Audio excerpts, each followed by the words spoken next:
let's start off with maybe introducing yourself and tell us a little bit about your family. So my name is Scott Havens, and went to the University of Kansas and got a job as a waiter at the Blue Moose, and then got a job as a cold caller selling freight. And then from there, started cold calling in the insurance industry. Ended up making partner.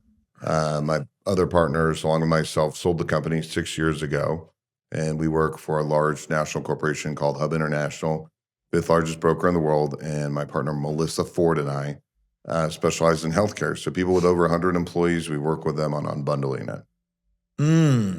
A couple questions. So first, cold calling. hmm How did you get into that, and did you enjoy it? Much like waiting tables, it's not something you really want to get into, especially if you're waiting on older people for lunch hour and they tip you in change. It still scares me to this day. I didn't have an option. So during the recession, if you had above a 3.0, you could get a job at Freight Quote or Cerner. I did not. And so after 43 interviews, a bunch of personality exams, someone hired me because I had a deep voice on the phone and they thought I could cold call. And so I don't think it was the only option I had because I wasn't good at school. What's the typical conversion rate of a cold call? So typically it's going to be less than 1% to 2%. And really what you're trying to do is you're trying to convert that into a maybe, and then from a maybe into a qualified call, and then eventually a third meeting, which you do in person. Everyone's got all different types of metrics, but if you're just calling blindly, that's what it's going to be. If it's a little bit more targeted, maybe those numbers get a little bit better. So 1% would be you got to call 100 people to get one conversion. Yeah, but if you do it 5 times a day, you're walking into the next week with a bunch of maybes, and it compounds. Oh, So my you figure it goodness. out, and there's a cadence to it, kind of like sports or martial arts. I mean, you just got to understand and know.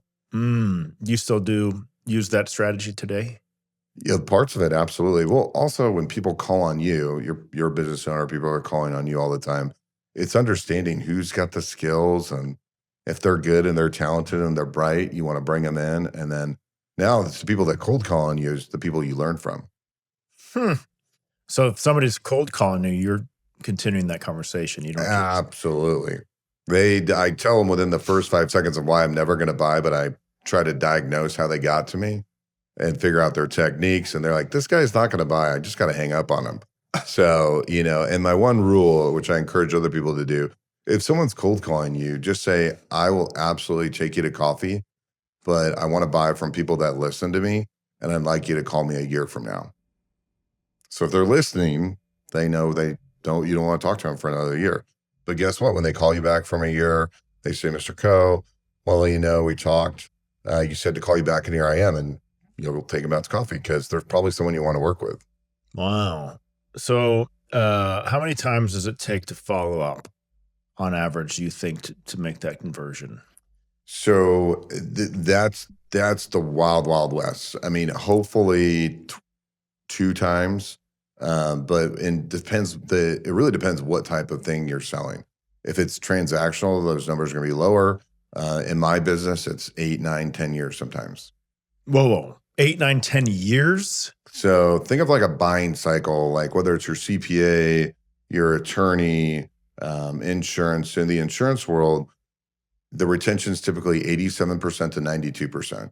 You have a better chance of getting divorced than you do of moving your insurance broker. It's probably a little bit higher for financial advising and for legal and for CPA.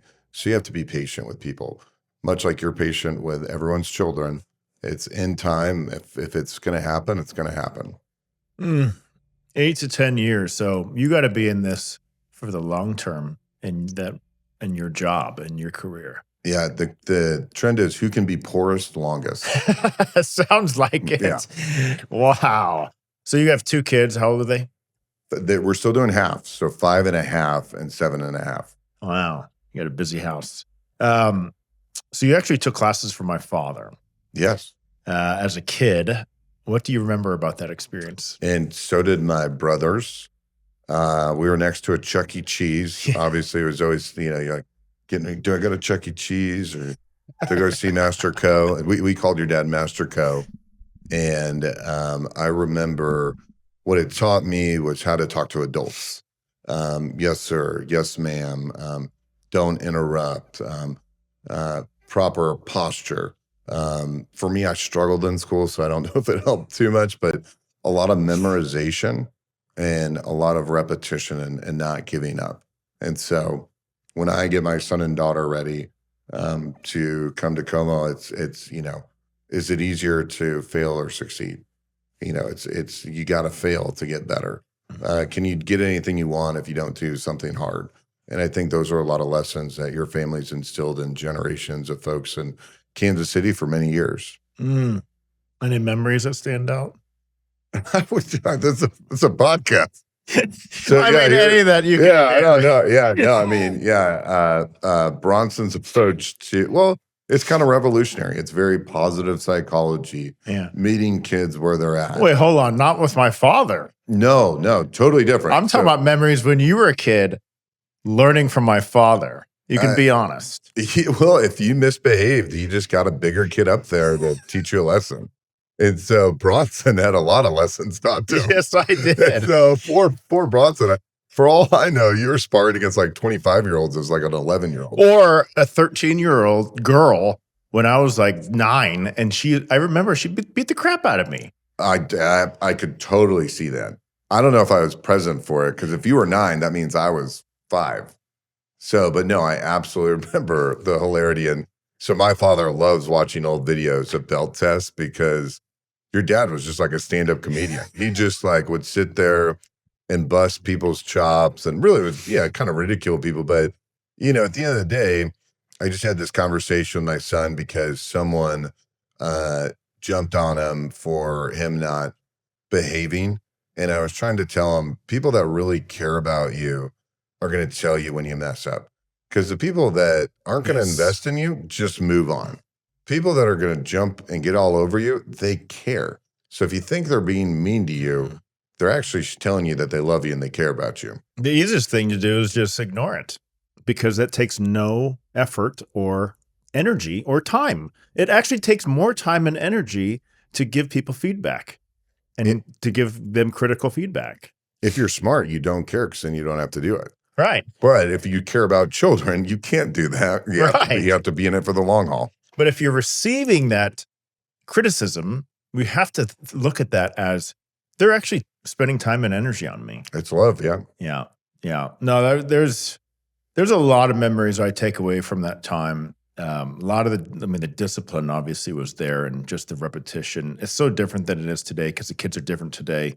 Back when we were younger, there was not as much of the tippy-toeing on saying things, right? Like my father would literally go up to students and go, "You need to lose weight." I was just about to say that. He'd say it a different way.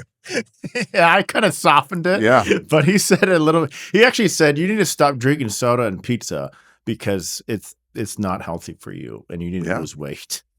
I could repeat the name. Yeah. But I know when he said that, he wasn't doing it to be mean. No. It's because he cared about it, about their health. But times are different. And no, he absolutely cared. You'd see him outside of the gym, or he would say, hey, he'd give you a hard time, but he would say hi to you, and he would tell you. It's his way.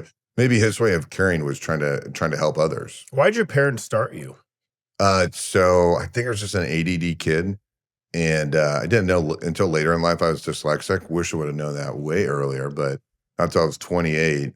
And but in general, though, I think the teachers just help kids push through, because it's an hour or 45 minutes. You're in it for the long haul. You got to pay attention. So I think it really helps children that maybe are scatterbrained to really focus a little bit to the best of their ability. Other sports, you don't get that. So what made you decide to bring your own children to KOMA years later? Well, that's not a fair question. It's because you were doing it.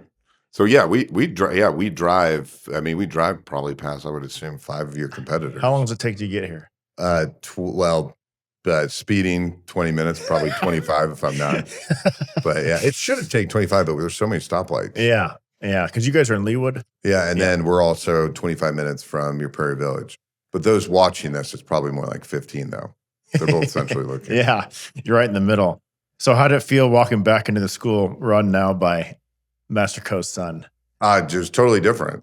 Yeah. So I just think it's cool that Mr. Gilroy, for as an example of someone, I mean, they just really meet kids where they are. I mean, if you're a 3-4-year-old and you're just having a horrible day, I mean, you have a bunch of professionals that one could argue. I mean, not that our educators are not amazing. I know a lot of people who hire educators, but they just go above and beyond. So it's kind of like you must hire people that are great educators, and you're peeling off the cream of the crop, because I was just amazed at how the patience they have for these little kids. Yeah.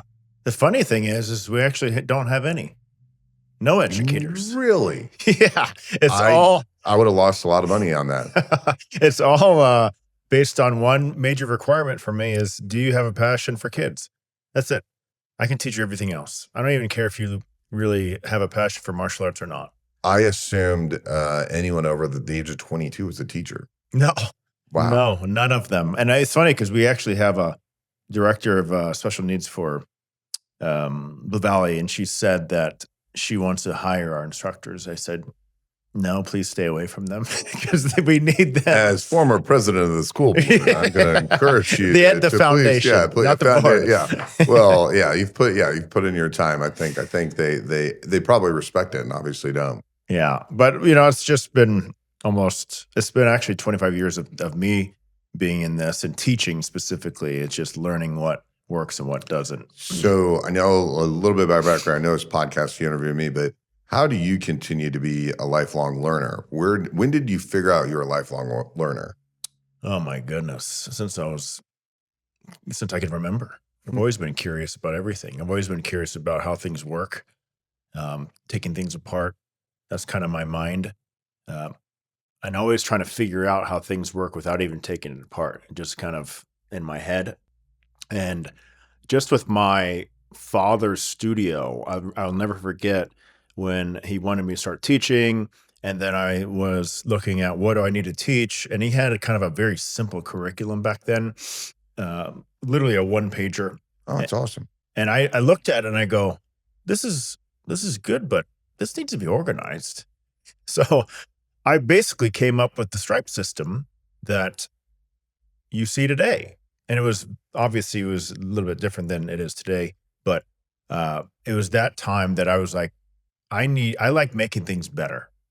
But I would say also not until I was 30 did I actually start reading books and listening to books, because I'm kind of scattered too. Specifically business books, nonfiction books, not like, fictional books. That's when things changed. And that's when I really started to become a learner. And let's not even forget about YouTube. Oh my goodness. Like, I don't even watch TV. I just watch YouTube videos on different things. Do you think it's because you've felt like an outsider that you've wanted to learn about things you don't know? Yeah. And I just don't like not knowing. That's the big thing, is I like knowing a lot. And specifically, how this is. It's like when you're talking with people, you can't build a rapport, or it's hard to build a rapport if you don't even know how to have a conversation on what they have interest in. Yeah, I'm trying to dig real deep. If you're moving to a certain high school as a kid, and then all of a sudden you're trying to learn all these things, and you don't want to feel left out. There's definitely some of that, because I transferred as a junior from Bonner Springs to Blue Valley North. So talk about culture shock. You go from kind of a rural area to BMW M3s and Hummers in the parking lot. And everybody's going to college, and a lot of them are even going to really expensive colleges. And back where I was from, it was okay to not go to college. But then you go to Blue Valley North, you're a loser if you don't go to college. So maybe there is something to that. It woke me up. It was a blessing, to be honest. Oh, nice. Yeah. And KU too was not as difficult as it could have been in the first 2 years. But then I went into engineering, and then I realized that I wasn't smart enough for that yet. But I definitely feel that after I got older, I could go back and do that. But I think that's just from maturity level. Yeah. So did your son have any challenges before starting at KOMA? Oh yeah, of course. Oh yeah, absolutely. I mean, I knew when he needed to understand discipline from other people that he was always going to be at your place. So, I mean, I knew ahead of time it was going to happen. So I don't think it was a triggering moment. Yeah. It was kind of like I figured out you're in the business. I was like, oh, no way. So Huh. yeah. I'll never forget when even his first year, this guy has a lot of energy. Oh yeah. No, I mean, yeah, he's gone from can't pay attention to now he definitely can. So yeah, no, it's check. So he's there and also on the flexibility, mobility, athleticism. And so I guess for if a younger parent is watching this show, I guess what I would say is eventually it comes. So in the beginning, it's something different in terms of getting someone to pay attention or Yeah. learning how to treat adults to athletic ability. How long did it take, do you think, until you saw that change really happening? 2.5, 3 years. Or really, I could also see that it could be age too, 7, 8 years old, but it definitely but 2.5 years. Yep, I'd agree. And you know what's crazy is that is the mark that I've seen. Yeah. It's literally, for some reason, it's like 27 months, 2.5 years is when you will see that child all of a sudden make a flip. That's interesting that, yeah, that's crazy. I don't know Same why it number. is. It's like that time frame, and I've seen it over and over and over again. But isn't the shirt you have on, doesn't that represent how long someone's been going to class? Yeah, this is the 1,000 classes, the gold. Yeah, I don't know. Maybe did you do that coincidentally, or was it just like you're like your business like 1,000? But funny enough, it's kind of 2.5, 3 years. Yeah, it's about that. Yeah, I think it's around that time frame, but You got to tell everyone that it was completely planned on the psychologically of when it is. they cross over into the golden 100%, clouds. yes. But I can say this with confidence. You got to give it time, and I can guarantee you results. But as you know, today the attention span, of especially even just parents, is so short. And really, it's the ability to withstand the resistance from the child. Because I know your son at times didn't want to come to class, or did he? Oh, kid, yeah. The daughter, son. Thank goodness I'm good at sales, so I psychologically trick my children. Like, oh, we're here. You're like, what? But did he fight you to come? 100%. All children do. So, Does he still fight you now? no, neither of my kids do. But they did in the beginning. Yes. How long did that last? Probably, it's like kind of like temper tantrums. It's sporadic. So I would say off and on for 9 months. Wow. So Yeah. my daughter, no, I think it was like twice. Yeah. My daughter was 2 years. Yeah. And I'm the owner, which is, even Totally. more fun. Yeah, she's one of the best instructors. I'm not saying that She is I'm now. not trying to kiss up the butt. I mean, she is. Yeah. Yeah. She's really good. She's and she's only 12, which is crazy. But Yeah. I was trying to figure that out. I was like, I was thinking to myself, I was like, man, she's really good. I get she's boss's son, but like that's pretty impressive though. I mean, because if you think about it, she could go wait tables, she could babysit, she could work the front desk, and she's super young. yeah. And so, we all go out and about, all of us as adults, and you're like, man, like how old are you? And so it's great to see that at such a young age. That's really one of the main reasons that I keep doing this, is just watching these kids become leaders and being able to lead others. Because even in adult life, you got your workers and you got your managers and leaders Did you always root for the underdog? all the time. That seems to be your business Oh, model. I love it. And I feel like that's how I mean, that's how you can see kind of from soup to nuts. You get a bunch of people that everyone counted out to now they're having a lot of success. And you see the penny stocks before they get big. Yep. 100%. Yes, that is exactly how it is. I've always been cheering on the underdog. And even specifically with here, I love the underdogs because that just means we have such a huge runway for improvement and growth. If you get somebody who comes in and they're super athletic, coordinated, focused, driven, what am I going to do with them? just teach them some kicks and they'll be good at Taekwondo. Great. But that's not a big improvement. It's fun. A lot of happiness is having meaningful life. And Yeah. so the good news is it's a great business plan, but it also creates a lot of meaningful things. Yeah. But I'm saying like these really the soccer stars, they could excel in soccer, basketball, whatever they put their minds to, they're going to do well. Some of these other kids that come in, right? They have diagnosis, ADHD, like you said, dyslexia. Maybe they just are very shy, extremely introverted. They're going to have a harder time when they're thrown out to the soccer field. 100%. So now we take them, build them up, give them the tools they need, and now they can go to that soccer field and become somebody. So the way my brain always works is always sales. Yeah. But I obviously truly mean it. I put my money where my mouth is, and here twice a week, I'm literally going back from pick up children from another practice and then golf to then come here. But it's almost like another thing that parents should understand is if their son or daughter is struggling to get on that baseball, softball field or that soccer field, to come in to KOMA and get them prepared so that they can do that.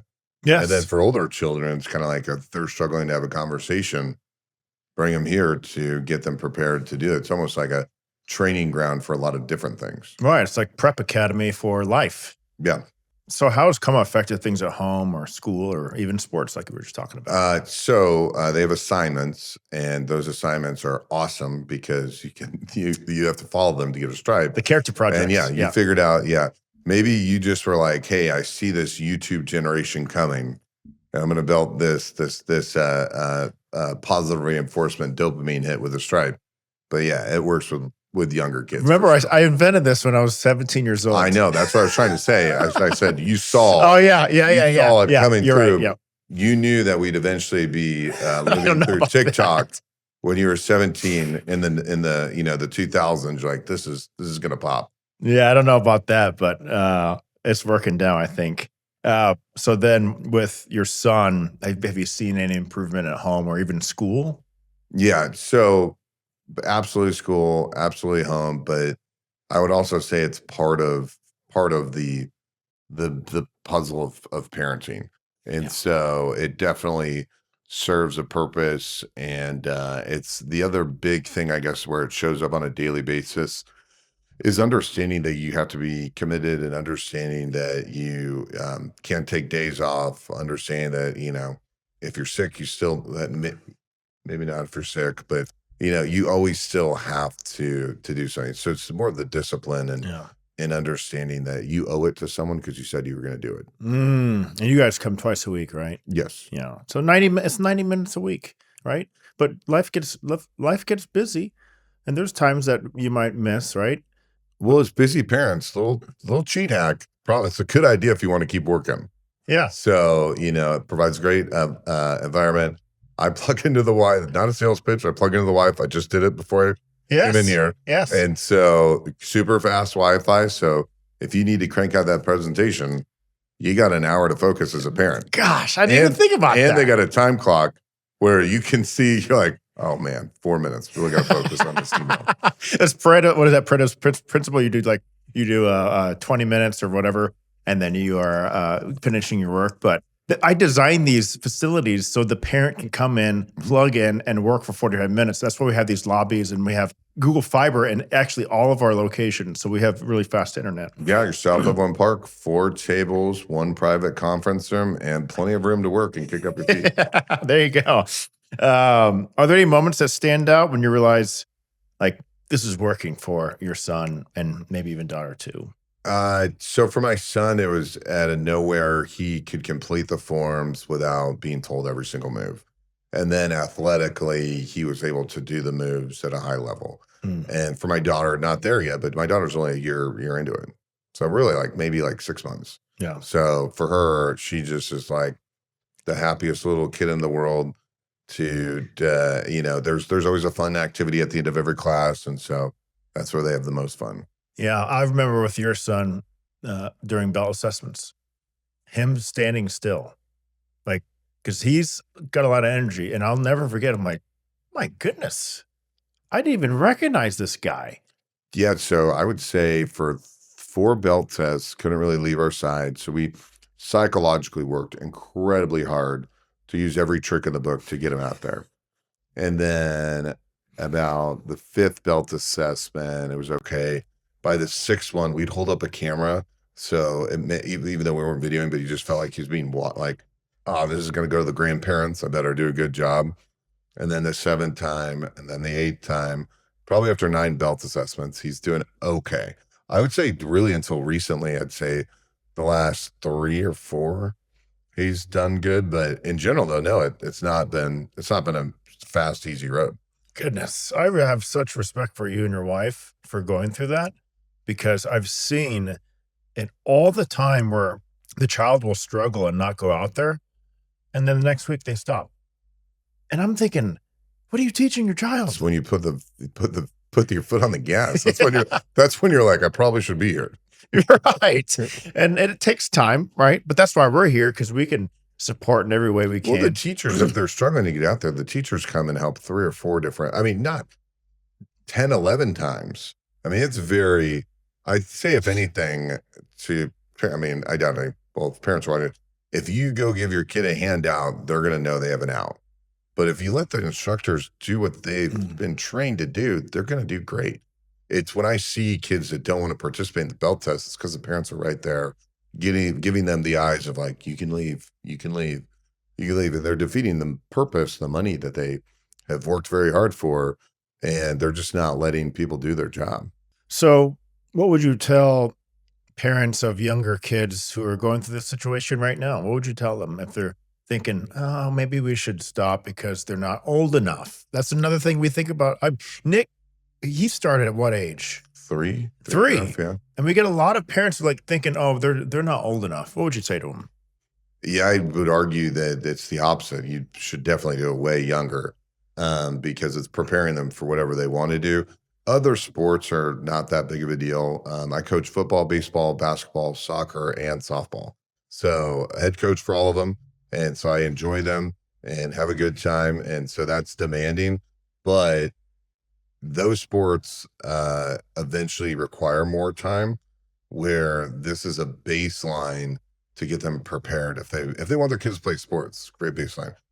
If they want the kids to play sports and they want leadership, discipline, confidence, accountability, follow through, that's why you're here. But if they're worried about their kids playing sports, they really have to start out here before they can even get to the sports field. Because if they don't have the discipline to do this, it's not going to work out on the sports field. And we just discussed, it takes about 3 years for a child to really see the benefits, and for those benefits to be sticky, like to actually become part of them. So the question actually is, when would you actually want your child to be completely ready to be coachable and teachable?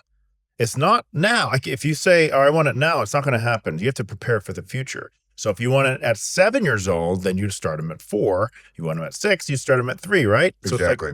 Thinking ahead. I think girls may catch on a little bit quicker, to my knowledge, but boys, it would have to be 3 years. Sometimes it's longer than that. This is the average. I've seen sometimes it takes 5 years, and all of a sudden they're a second-degree black belt. I'm like, oh, now it's clicking. Well, I guess another point is if you want your children to go to other people's houses, this would be a good investment. So I feel good about my son going to other people's houses and saying, yes, ma'am, yes, sir, understanding how to play, understanding what's acceptable, what's not acceptable. And obviously, KOMA's had a big part of that. And so regardless of sports, I now, after 2.5, 3 years, can send him there, because you learn how to talk to adults in class. Why is it important to you that your children are saying sir and ma'am? They cannot be successful if they don't have respect, and it's also another way of having empathy and understanding that they have to work hard for what they have, and that the person's house that they're at worked really hard for what they have. I speak a lot at the University of Kansas. The average household income is $69,000 for our metropolitan area. The average home is $480,000. So it ain't going to work. And so being able to talk to adults is more important than any athletic ability they could ever achieve. And I would argue that it just sets you up to be teachable, right? If you are showing that humility, which really what that is, what you're doing when you're saying sir and ma'am, is you are now kind of submitting, you're being submissive to that person and being respectful. So how is that other person going to feel? Well, they're going to feel like, hey, I want to teach this kid because they're respectful and they're humble because they're, saying that You and I say sir and ma'am. all the time. Yes. Yeah, every But day. I didn't have a choice growing up. It was knuckle push-ups if I did not say it. I was going to say bows and toes, but Bows and knuckle toes. push-ups was every day. And my wife is from Georgia, so it's definitely embedded in our house. I just assumed knuckle push-ups were normal. Yes. I didn't know it was a punishment. You thought it was just part of the workout. I just thought that's how you did it. I'm being dead serious. I literally, I would do push-ups and people were like, what are you doing? I'd just be like, I thought that's what you do. From the training you got from my father. Yes. Yeah. Yeah. I had a lot of knuckle push-up times, and it wasn't for training. It was I'm for trying discipline. to think that the times that the getting swept off your feet was always like toe breaking area. That was like, now that I'm looking back, that other than that, it wasn't that bad. But yeah, like if you got swept, I mean, that was the one thing where it's like your toe could break or it hurt. Yeah. Yeah. So you're known in our community as a connector, someone who brings people together. How important is it for you to plug your kids into places that reinforce your values? I'm big on exposing them to everything 24/7. So they shake at least 6, 7 executive hands daily. And so they're surrounded by a lot of people. I think it's important to have empathy for others to understand what they go through every day and how hard it is to achieve what you need to achieve. So for me and my kids, it's, I think that parenting is one thing where you're just obsessed with doing the best that you can, but never knowing you're ever doing it well or assuming you're probably failing at it. So I guess my defense mechanism is to expose them to as much as I can. So if I'm messing them up, it's other people's fault. You're diversifying. Yeah, I'm diversifying. But no, it's impossible to have your kids surrounded by just all-star people, but you just do your best that you can, I think. What does it mean to you to have your kids growing up in the same KOMA environment you were shaped by? I think it's pretty cool. I think you and your dad have been doing this for generations. It's very fun. I think if you care about someone, you're going to correct them. If you care about them, you're going to take care of them. And it's just about the long haul of continuing to keep at it. What's the biggest difference, do you think, from your experience back in the day and then watching your children on the mats now? Positive psychology and a lot less sparring. So, like, it was, but I think for parents thinking about sending their kids here, my son could not do a push-up. In fact, he would look like he was, stretching on the ground. He wasn't doing a push-up. Now he can crank them out. And so again, it doesn't even matter if they can just get out there and listen, they get better. And so the difference of the 9 day, well, it's a completely different psychology. The teachers are totally different. The accomplishment end game are totally different. So it's kind of night and day. I guess the one thing that rings true is discipline and accountability. How do you think KOMA is different than other activities out there? The instructors are really, really good. I coach 5 different sports, and I'm not as good as the instructors you have, but I guess I know the kids a little bit, and it's not my job. So I'm just like, maybe be a little bit shorter, but the instructors are amazing. Also, the attention to detail to each child. If you're coaching a kid in a team sport, especially if you're younger, you're really just trying to corral them and get them to the end of the game. And KOMA, it's every individual kid, every individual technique. You guys keep your classes small enough so they can do that. Also, if you have a bigger group of kids, you guys have more instructors on there. Sometimes if the kids are older, you may have one instructor for 5 kids, but for the most part, there's always multiple kids. I mean, you'll have multiple instructors for 5 kids that are 3 and 4. Yeah. And so it's just like whatever the kid needs. And so if you're paying money, you want to know that it feels good when you know an instructor focused on your kid for 30 minutes. Feels bad that they did that, Yeah. But looking back on it, I mean, I'm happy that they did. That was really nice of them. Yeah. What are you most proud of when you watch your kids in class or belt assessments, tournaments? Just having them show up. Just having them show up. I mean, having a child show up and not know what to expect is all you want, and having them okay with the outcome. Whether they do anything great or not is irrelevant. Mm. It's a new situation that they learned, and they got confidence that they could do it again. If a parent listening has a child who struggles with focus, what's one piece of advice you'd give them? A copy, show up. I mean, you can't, if they just continuing to show up is going to teach the children that they can't get out of it and they're going to have to focus eventually. So if you're going to have to do it, it's going to have to happen. I don't know if there's a magic way for a parent or a child to understand that. We struggle a lot with it. Mhm. So I don't know if there's a perfect answer other than, Stay consistent. yeah, do your best you can. And hopefully it kind of levels out. Finally, what would you say to a family who's on the fence about joining KOMA?